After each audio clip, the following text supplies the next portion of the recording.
سیدنا عبداللہ بن عباس رضی اللہ عنہ سے مروی ہے کہ نبی کریم صلی اللہ علیہ وسلم نے فرمایا، اللہ تعالیٰ نے نعمان یعنی عرفہ کے مقام پر حضرت آدم علیہ السلام کی پشت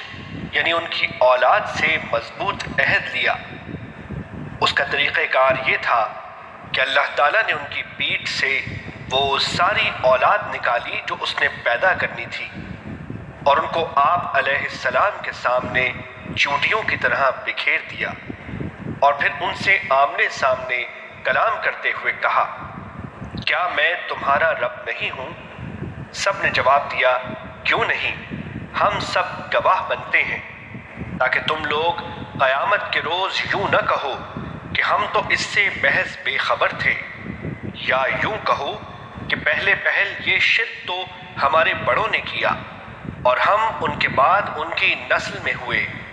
سو کیا ان غلط راہ والوں کے فعل پر تو ہم کو ہلاکت میں ڈال دے گا؟ حدیث نمبر 1، مسند احمد۔